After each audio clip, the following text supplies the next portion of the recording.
Alors, on reprend donc Dafé, Amoud Aleph, Nouvelle Mishnah. nouvelle Mishnah, Baruch Hashem, Admatai Sho'alin et Hageshamim. Jusqu'à quand on demande les pluies? Rabbi Yehuda, Omer, Rabbi Yehuda, il dit Ya'avor Pessah, jusqu'à ce que passe la fête de Pessah. Rabbi Meir Omer, Rabbi Meir, il dit Yetse Nissan, jusqu'à ce que sorte le mois de Nissan. Chez les marques, comme ça écrit. Vayored Lachem Geshem, il tombera pour vous de la pluie, Moré ou Malkosh Barishon. Ça donnera de la crainte à Malkosh, à vos récoltes, le premier mois de l'année. Puisque Nissan Alpitora, c'est le premier mois de l'année, d'accord? C'est quoi le Malkosh? Tiens, on le dit dans le schéma. Il y aurait au Malkosh. D'accord? Amar le Rav Nachman le Rabbi Yitzhak. Rav Nachman dit à Rabbi Yitzhak, il y aurait Ben Nissan, ça tombe donc en Nissan, il y aurait Bemar Cheshvan, ça tombe aussi en Mar Cheshvan, comme ça a été enseigné, Ditenan, il y aurait Bemar Cheshvan au Malkosh Ben Nissan. Ah, ici, lui, il ne sait pas entre ça tombe et ça produit son effet. Ça tombe, ça commence à tomber, comme en fait on fait c'est ça la question, en Mar Cheshvan, mais il y a les fruits de cette pluie qui tombe en Mar Cheshvan en Nissan. Amar le Achi, Amar Rabbi Yochanan, mais pourtant Rabbi Yochanan, il a dit Bime Yoel ben Petuel. Yoel, c'était un des derniers Nevi'im, fils de Petuel. Nitkayem Mikrazé, de son temps, de son époque, ça s'est accompli ce verset, dirtif comme c'est écrit. Yeter, donc dans le livre de Yoel, Yeter a Gezem Achal Arbe. Quand il y a un surplus de Gezem, c'est une sorte de pluie, mais qui est très forte. Okay. C'est Geshem Az, c'est la contraction des deux, c'est une pluie très forte. Achal Arbe, ça permettait à l'époque à la sauterelle de manger. Pourquoi? Parce que la sauterelle, comme en Égypte, la plaie de la sauterelle, on a vu qu'ils sont attaqués aux épis de blé. La sauterelle, elle mange ça. Donc pour lui permettre qu'il y ait des épis de blé, il faut qu'il y ait de l'eau, il faut que ça pousse, quoi. Au Ta'ashana, la même année, Yatsa Adar, c'est sorti le mois de Adar. Donc là, c'est ni Macheshvan, ni Nissan, c'est Adar. Velo Yardo Geshamim, et cette année-là, jusqu'en Adar, il n'y a pas eu de pluie. Yarda Laem Revi'a Rishona.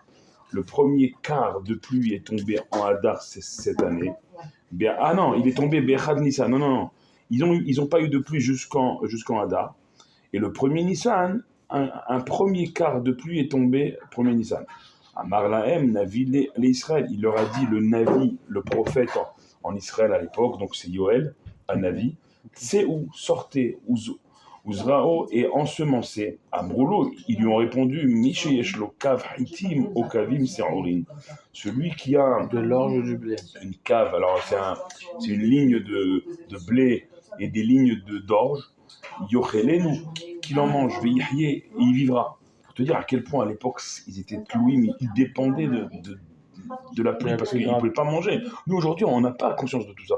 Nous, on va au super, on prend un truc tout frais, tout près, des fois même Volt, maintenant c'est encore pire, mais on n'a pas conscience de ça. O Isra et nous, Veyamut. Maintenant, si il s'entête à ensemencer, à ne pas commencer à manger, il va mourir. Marlahem, le prophète, il leur a dit, Yoel Anavi Afal Piken, malgré ça, malgré ce que vous me dites, moi le prophète, je vous dis, c'est où vous sortez et ensemencez. Donc le prophète, il donne de la Emouna, Yoel Anavi, et le peuple, lui, il est entre guillemets, il est terre à terre, c'est le cas de le dire. C'est la haine.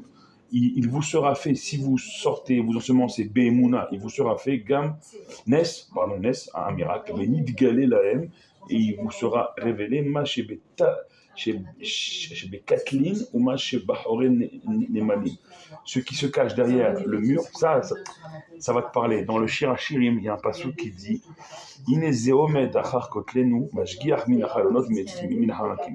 voici qui se tient derrière nos murs, c'est les murs du Beth Amikdash. Il nous surveille depuis les anciennes fenêtres du Beth Amikdash, mais Tzitz min harakim, et il est attentif entre les harakim, entre les interstices du kotel. Ça, c'est dans Shir HaShirim, c'était une névoie que Shlomo Amelech il a fait sur notre époque, qu'à la fin des temps, à la fin du Passouk, Akadosh Baruch Hu, il sera quand même attentif. Et là, c'est pareil. Le Navi, il leur dit, ce qu'il y a derrière le mur et ce qu'il y a derrière les Némalim, c'est les fourmis. Ouais. Pourquoi? Parce que il leur montre que les Némalim, à la différence des êtres humains qui s'entêtent à ne pas sortir, eux ils sortent. Ils sortent. D'ailleurs, Shlomo Melech aussi, il dit Lech el Nemana Vatzel, va voir le comportement de la fourmi et apprends. Donc, eux les Némalim, ils sortent, ils ensemencent. Chéni ou Shlishi au réveil. Et de cette discussion-là, entre le Navi Yoel et le peuple, lundi, mardi, mercredi, ça leur est tombé Revia Shenia, un deuxième quart de pluie.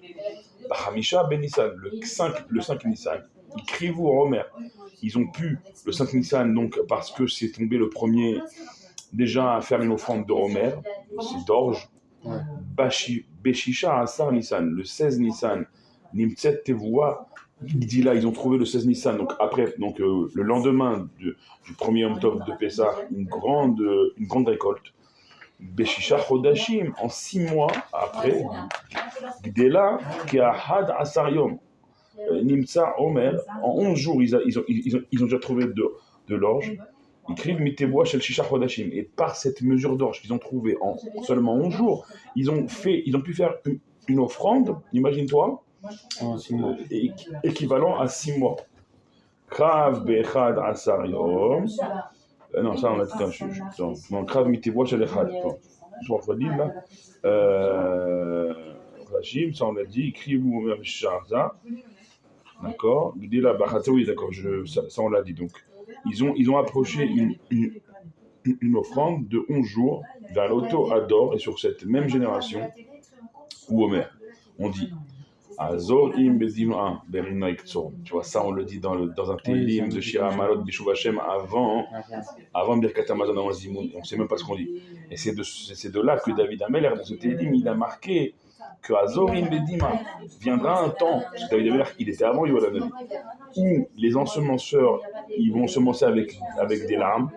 Berina Iktsoru, mais ils vont récolter avec joie et allégresse. Alors, Yeler Uvacho Nose Meshech Azara. C'est la suite du passouk de Teilim. Ils vont aller et ils vont pleurer en portant leur fardeau. Meshech Azara, mais malgré ça, ils vont attirer l'ensemencement, ils vont avoir le résultat. Maï alors Yeler Uvacho Nose Meshech. Qu'est-ce que ça veut dire quand le passouk de Télim il dit qu'ils sont allés, ils ont pleuré, ils ont porté, ils ont quand même récolté. Rabbi Yehuda il dit Shor Keshehu Horesh Oler ou Boché. C'est comparé à un taureau quand il va comment dire labourer. Et ben le taureau, c'est de l'effort pour lui, donc il pleure. Ou Bahazirato, mais à son retour, il mange de ce qu'il a labouré. Le taureau, au retour, il va manger des herbes qui vont pousser de ce qu'il a labouré. Haziz min atelen. Et il va même non seulement manger, mais il va même profiter du surplus en fait. Il va manger plus qu'il a besoin. Shlomo Melech, qui parlait le langage des animaux, il pouvait même comprendre ça, mais encore plus directement que nous. C'est ça ce qui est marqué à la fin, donc dans la suite du passo, qu'ils viendront avec allégresse, ils viendront récolter avec joie. Maï nosé alou motav. Alors, qu'est-ce que ça veut dire quand on dit nosé alou motav? Ils portent les alou motav leur peine. Amar Afrizda. Afrizda il dit ve'amrele bematnita, comme ça a été enseigné dans la Mishnah. Tana, c'est une braïta. Kenezeret shibolet zrati. Acheter comment dire, un bouquet de chiboulettes avec plusieurs chiboulettes. Chiboulettes, c'est ils font du lait de ça aujourd'hui. Ouais, c'est ça.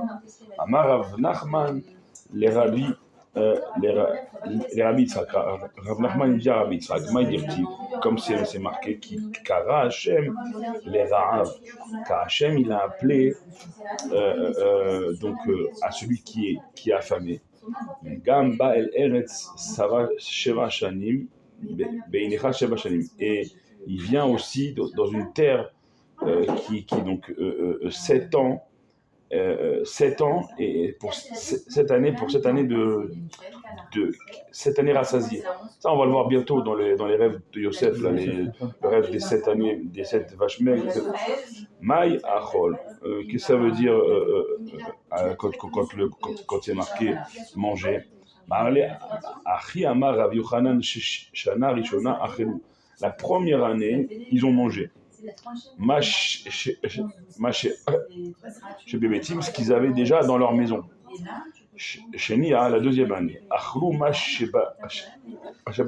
mangé ce qu'il y avait dans les champs. Shlishit, la troisième année. Basar be'ema terora, de la chair d'une viande, d'une bête pure. D'accord. Et Révit, donc Révit, la quatrième année. Basar be'ema tema, ils ont mangé de la viande, cette fois-ci de bête impure. Chamishit, la cinquième année. Basar shkatsim romashim, ils ont mangé de la viande de reptiles. Shishit, la sixième année, Bassar Benehem. Waouh. Ça, c'est à l'époque oui, ça, c'est à l'époque du Korban. La sixième année, ils se sont mis à manger la chair de leurs fils et de leurs filles.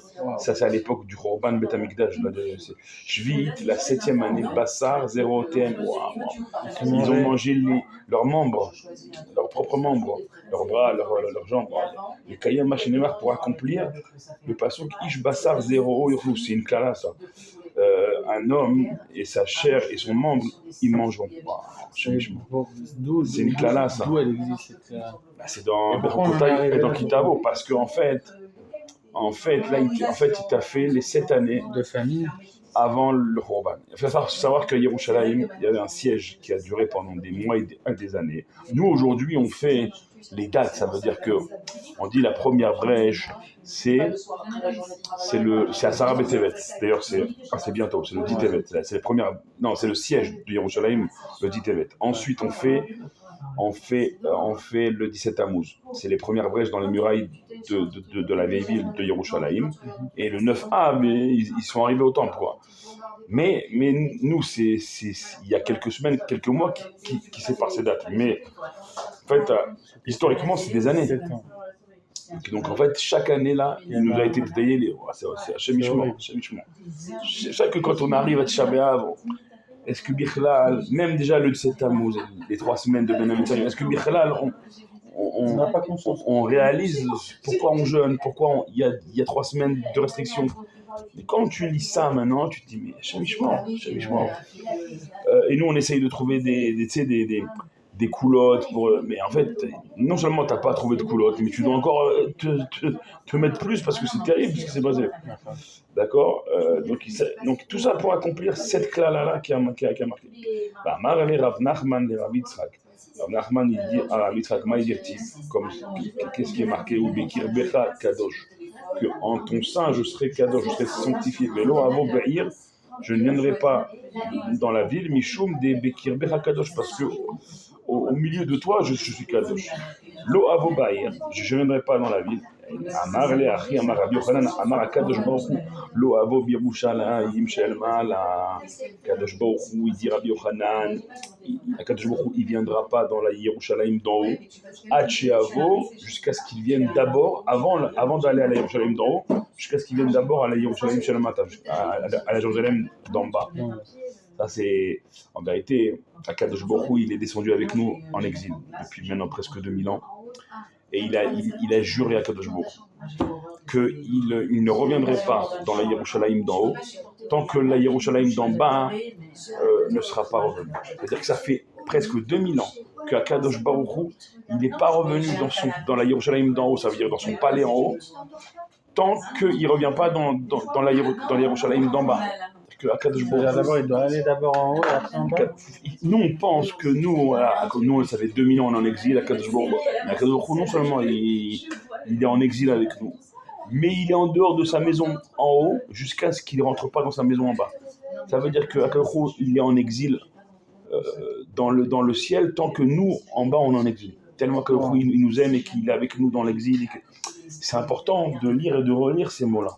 Parce qu'aujourd'hui, parfois on peut se dire, Admatai, il faut se dire, le rabbi dit, il faut même crier Admatai, mais ne pas perdre de l'esprit que Akadosh Baruch Hu, il a dit, moi, tant que vous êtes en exil en bas, tant que vous en bas, vous n'avez pas retrouvé votre Yerushalayim avec votre Beth Amikdash, d'accord? Et ben moi en haut, je suis en dehors de ma maison, en haut, en dehors de ma Yerushalayim d'en haut, avec vous depuis 2000 ans. Je ne suis pas chez moi là-haut.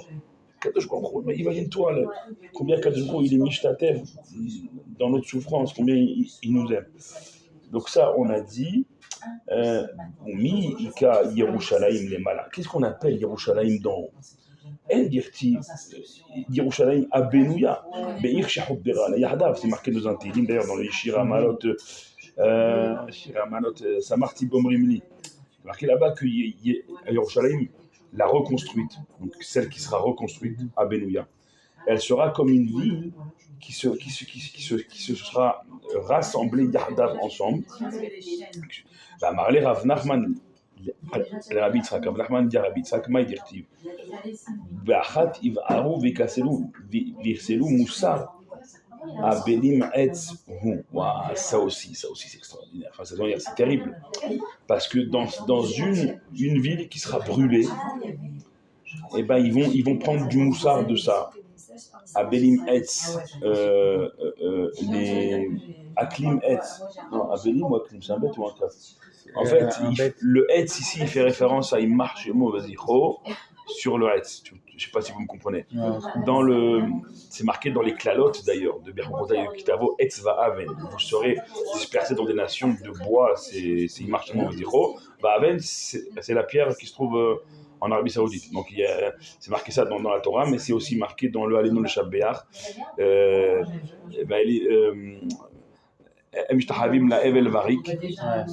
D'accord, donc ça c'est aussi marqué. Donc ici en fait il te dit que cette ville elle sera brûlée. De quelle ville on parle? De Yerushalayim, par les Romains qui eux-mêmes plus tard vont rejoindre le Hetz, le bois, l'autre, et qui vont être brûlés dans la Mshechiout du Hetz, de l'autre. D'accord? C'est ce qui s'est passé malheureusement, c'est que le Beth Amikdash, le deuxième, il a été brûlé en l'an 68 de l'ère vulgaire. Ça veut dire que 68 ans après l'autre. D'accord? Donc l'autre, lui, parce qu'il a écrit sur sa jambe le Shema Meforach dans le temple, il a fait Zarma que c'est venu de lui, mais en fait, faut comprendre ici. Mais tout a une fin. Tout a une fin. Et pour nous, ce sera, si Dieu veut, très bientôt un renouveau. Voilà, amen. Amar le Achi Amar Rabbi Yochanan, Ahat ish miv'eret reshaim bagehinom. Rabbi Yochanan, il dit une ville. Quand on dit une ville, c'est Yerushalayim. Il y a une ville, elle a été brûlée par les Reshaim. Et ces Reshaim qui ont brûlé cette ville, ils sont dans le Gehinom. Ils sont dans le plus profond des enfers. Ça veut dire pas penser que là-haut, tous ceux qui ont fait du mal au Am Israël, à Eretz Israël, à Yerushalayim, ils sont dans un Gehinom profond. Maï à la Ziketiv, sur ça c'est marqué Acham Moussa Avalim. Moussa Avalim.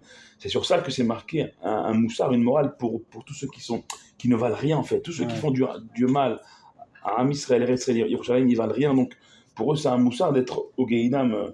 Etzou, ça désigne l'arbre, le bois, quoi. On s'est compris.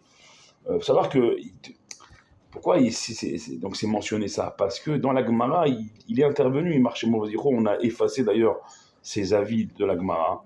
Et ici en fait, la Gemara, elle te montre qu'en fait, lui là, il n'a pas inventé l'eau chaude, qu'en fait, qu'avant lui, c'était marqué dans les psukim, et que viendra un temps où ce sera la fin de ce Haït là. Tous ceux qui ont fait du mal, parce que à part le Beth Amikdash, il y a eu les inquisitions après. D'accord, ça on a dit. Uktivatam, Akol Emama Aseta'atu'im. Tout ça, c'est des faits de gens qui sont. Alors, comment Rashi il explique ce mot-là? Comment il explique. Non, ça. Ta'atum, c'est quoi? Comment il le traduit ici? Ta'atum. Attends, je vais te dire, parce que je ne veux pas dire de bêtises. Ta'atum. comment ils le traduisent comment c'est traduit là ici vanité. Ah voilà. Il est écrit à propos de l'idolâtrie. Ils sont vanité, ouvrage d'illusion. Voilà, on voit donc que le terme Hevel, vanité, désigne les idoles. Marale Rav Nachman de Rabbi Yitzhak, Rav Nachman de Rabbi Yitzhak, Kishtaim Raot, il y a eu deux mauvaises choses, c'est les destructions des deux temples, Beit Rishon ou Beit Sheni, aussi Aimi, qui ont été faits à mon peuple, Tartin, où c'est quelque chose de très dur, de Avia Esrin, Verba Shvika, il y a eu 24 000 qui ont été. D'ailleurs, ce chiffre de 24 000, on le retrouve tout le temps dans l'histoire. À l'époque de Moshe Rabbeinu, dans le désert. 24 000 ou 24 24, oui, non, mais Shvika. Pourquoi? Il y a eu ce chiffre de 24 000, on le retrouve à l'époque de Moshe Rabbeinu plusieurs fois. On le retrouve bien sûr Rabbi Akiva, ses élèves. C'est un chiffre qui est terrible. C'est un chiffre qui est terrible. Pourquoi? Parce que 24, c'est deux niveaux de moins que 26, et c'est deux niveaux de plus que 22. 22, c'est les nombres de lettres de la Torah. Quand on n'accomplit pas la Torah, il y a 2 fois plus de morts que les lettres de la Torah, et on est en dessous, deux niveaux en dessous d'être sauvé par Akadosh Baruch Hu. On tourne la page d'Af Amoud Bet. Donc cette ville-là, la seule, l'unique, chez Kula Keshtaim, elle équivaut comme 2 villes. Maouni ou les édertives Kishtaim Raot, donc ces 2 malheurs que sont la destruction des 2 Beth Amikdash dans cette ville unique-là. Assez imi otizon. Pourquoi ça a été fait à mon peuple? Parce que Azvu Mekor Maïm Haïm, parce qu'ils ont abandonné la source d'eau vive qui est la Torah, l'Ahtzov Lahem Be'erot. Ils ont arrêté de creuser des puits comme Yitzhak Avinu, qui a trouvé Mea Sha'arim quand il a creusé des puits. Be'erot Nishbarim, ils ont au contraire brisé les puits d'eau vive de la Torah.